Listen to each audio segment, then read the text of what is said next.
today we're speaking to former Senate President Frank Drilon. Good afternoon, sir. Welcome back to Storycon.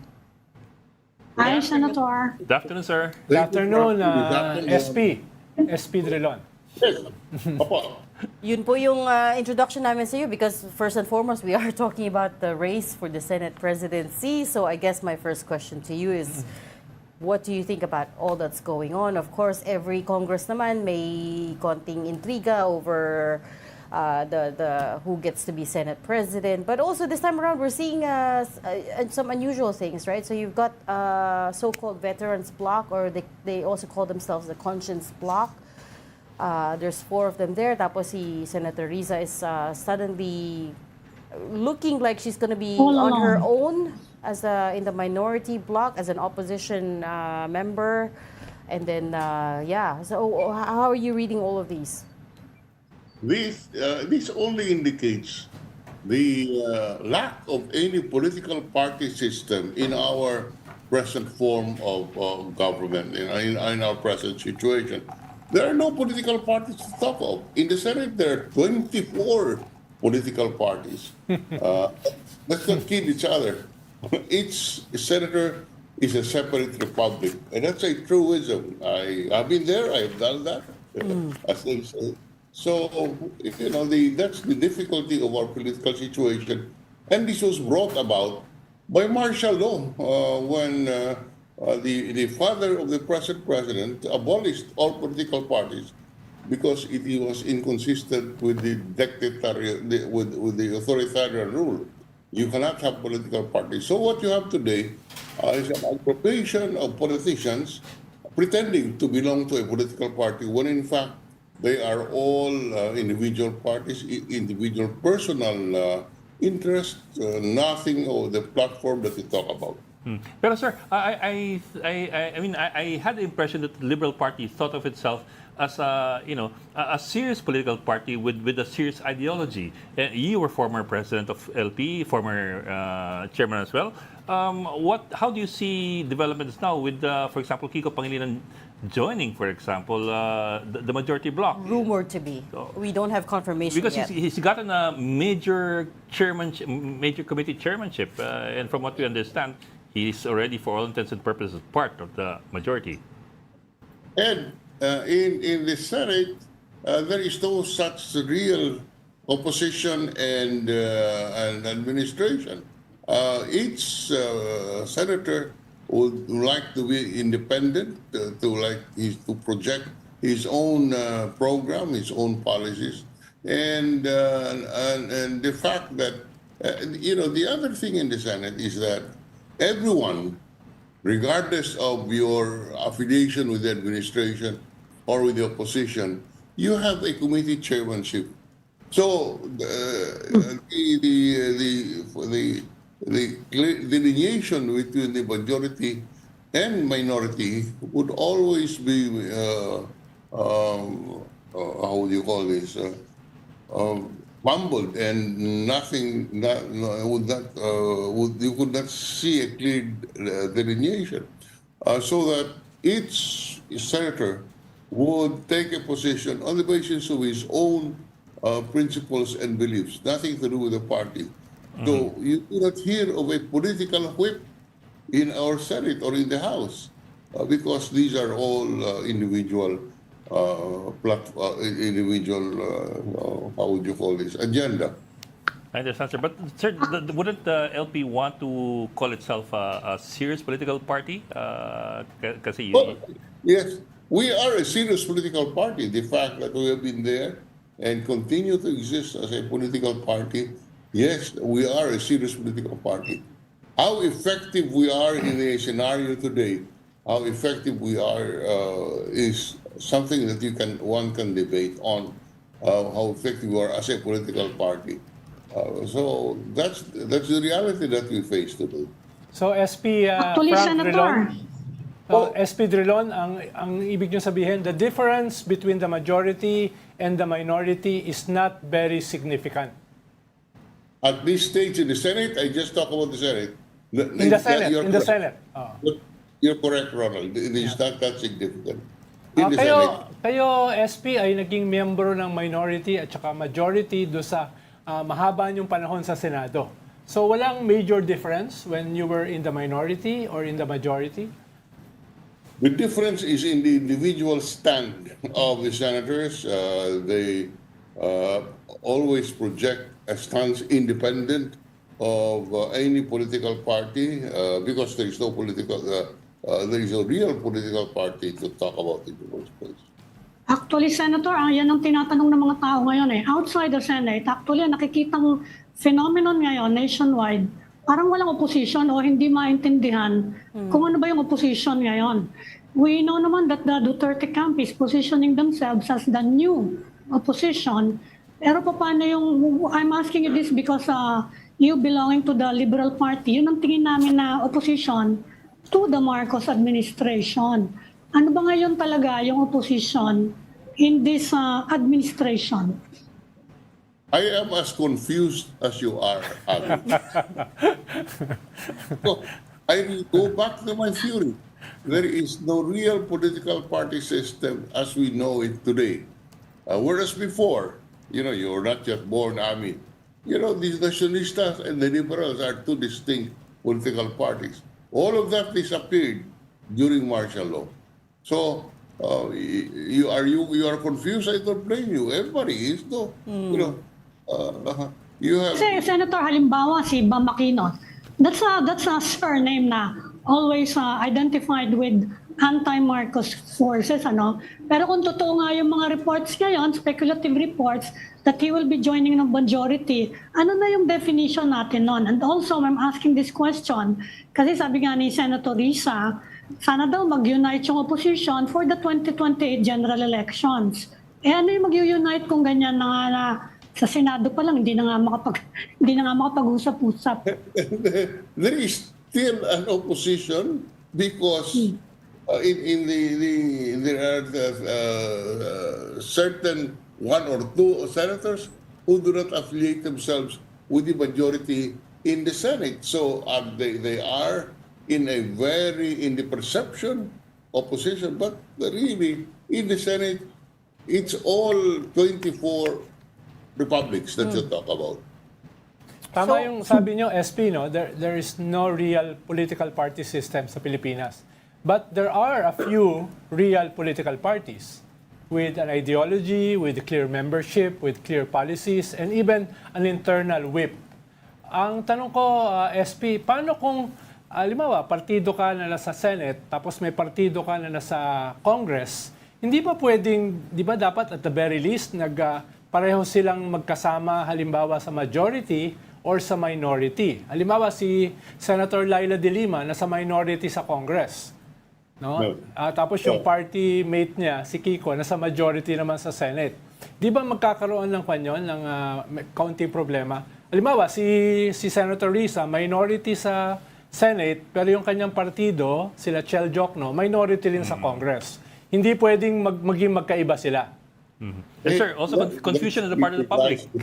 That only confirms what I said, that there is no real political party as we understand it today, because there is no platform there is no commonality in the platforms that each member of Congress would stand on. Let's not kid ourselves. I will be happy to be proven wrong, but from what I see, there is no real political party system as we know it before martial law. I hear what you're saying, Senator, about the 24 republics. Everyone has their own individual agenda. But to follow up on the Ami's question, I think it feels personal to a lot of people because they voted for Bam and Kiko specifically so they could be with Senator Risa in the minority bloc, right? So this feels like a betrayal to a lot of people. Give us a better insight on that based on what you know of these two gentlemen. Are they doing the right thing? Strategic pragmatism lang ba ito? Or a sign of a change in direction for them? Well, in the first place, I don't think they have changed directions. Bam's campaigned on the platform of education. Kiko campaigned on the platform of food security. Well, that's precisely what they are pursuing by getting into the majority bloc to head the committees which on which they stood as an issue when they were campaigning. So again, the situation just confirms what I said, that there is no real political party system. There are individual and personal platforms that that is being promoted. But sir, there also does appear to be some disappointment on the part of the camp of Senator Rizon Tiveros, who was expecting them to join her as independents. I mean, as political independents. Minority. I know what you mean. Wait. It doesn't mean that that if Bam and Kiko have chairmanships, they are not in the opposition. They But- are but- not in the minority. But maybe Nothing is that. In fact, here is something very funny. In the previous Congress, one senator manifested that he is with the majority. He was voted as part of the majority when the contingent of the Senate was sent to the Commission on Appointments. Pagdating sa Commission on Appointments, the legislator said, I am a member of the minority, so I should be the minority leader. So, you see, that kind of a situation really creates confusion, and I don't blame you guys for raising these questions. These are valid questions, but it is brought about by the kind of setup we have today. Senator, tanong ko lang because she belonged to the Liberal Party, which is identified nga with the forces that are not in alliance with the, yung gano'n lang, hindi na lang opposition, that are not in alliance with the Marcos administration. Meron ba kayong efforts to consolidate nga for the 2028 races para magkaroon ng, inaasahan ng mga tao sa magkakaroon ng third force?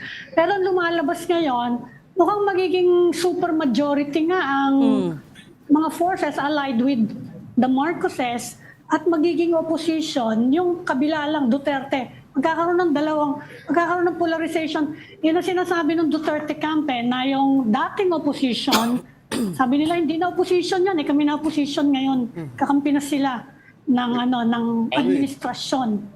Why? Who is in the Marcos camp today, insofar as the Senate is concerned? Hindi, kapag ganyan nga na if you are identified with the majority, ang tingin nila, you're with the administration. And Not necessarily with Bongbong Marcos, but with the majority na identified na kaibigan ng administrasyon. Ganon yun. Even in the House, they're talking about a super majority supporting the majority. Kaya ang tingin nila, bakit asan na yung opposition? Ami, look at the supporters of Cheese Escudero. Are they not all identified, or most, the majority of them, identified with the Duterte camp? So, why are you saying that that if you're in the majority, you're with the Marcos administration? Those are, again, confusion. I'm telling you, I know for a fact that a majority of those supported by the Duterte camp in the last election are now holding the majority in the Senate. So again, this only indicates that the lines are crossed, are confused between the majority and the minority, because in the Senate there are 24 political parties.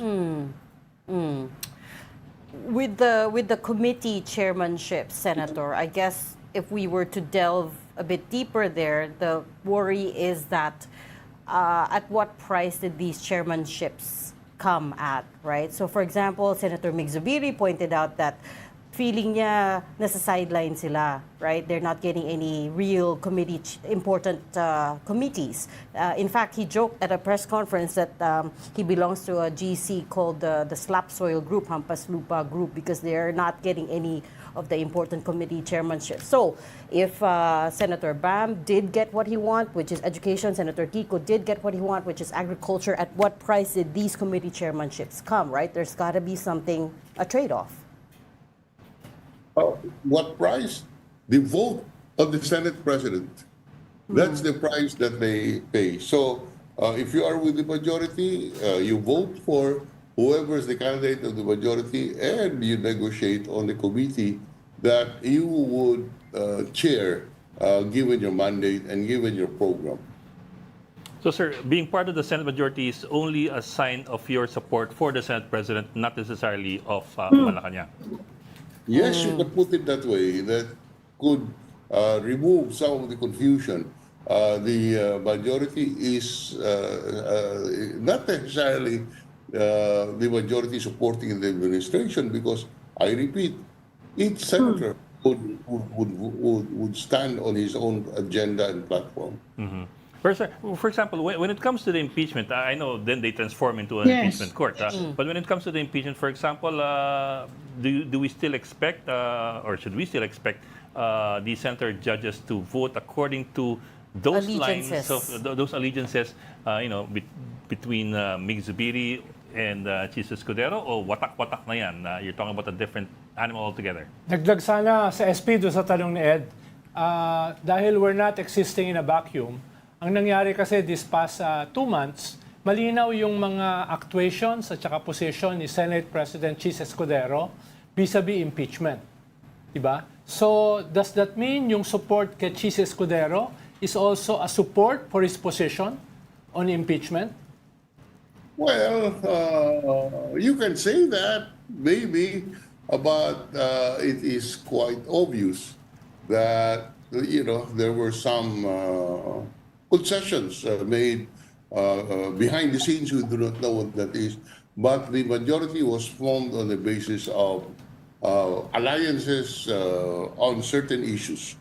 And we just have to wait and see. For example, the first issue that will come up, Ronald, will the Senate try the impeachment complaint, or will they dismiss it outside? That's the first issue.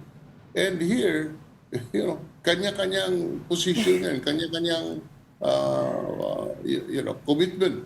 So, because there is no political party to talk about. But the crucial issue when the opening of Congress comes, insofar as the Senate is concerned, will there be a trial on the impeachment? My reading is that, this case would end up at the Supreme Court. There are so many legal issues raised, and I am concerned that there will be no trial, but the issue of jurisdiction will be immediately raised. But it is also Actually, your opinion, Senator, nababasa niyo ba si President Marcos? Kasi yung actuations ni Senator Chis, meron ding speculation na he is actually, it's consistent actually with the public position of the President na ayaw niya yung impeachment.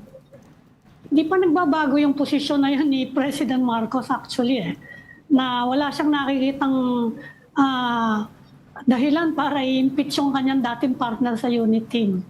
Yeah, I have stopped trying to analyze those things, Amy, because I could never figure out, what it is. So I'm at a loss as to how to. And I'm sure political observers, like my good friend Ronald here, will be uncertain of his prediction of what can happen.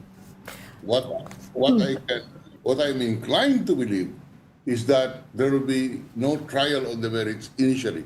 How the Supreme Court, assuming that prediction comes true, how the Supreme Court will rule on this, because the issue will be brought up to them, is something that it's worth watching out for. But to be clear, Senator, it is also your personal opinion that the Constitution mandates that they try this case, right? There are only two ways out, which is to either acquit or convict. Can I just clarify that once again? That's correct. In my view, the Senate as an impeachment court is not allowed to rule on questions of evidence. Of jurisdiction. The trial becomes mandatory the moment they receive the impeachment complaint, and a dismissal on the ground of alleged lack of jurisdiction cannot be sustained. But ultimately, this is a legal question that will be decided by the Supreme Court. How the gods of Padre Faura will rule, my guess is as good as yours. Actually, tama yung sabi ni SP Drilon na itong confusion na ito will come to a head pag open ng Congress, specifically on the issue of the impeachment, whether to dismiss or to continue. At itong magiging opening din, mas fundamental ito dun sa pinag-uusapan nating possible differences between pink and yellow forces.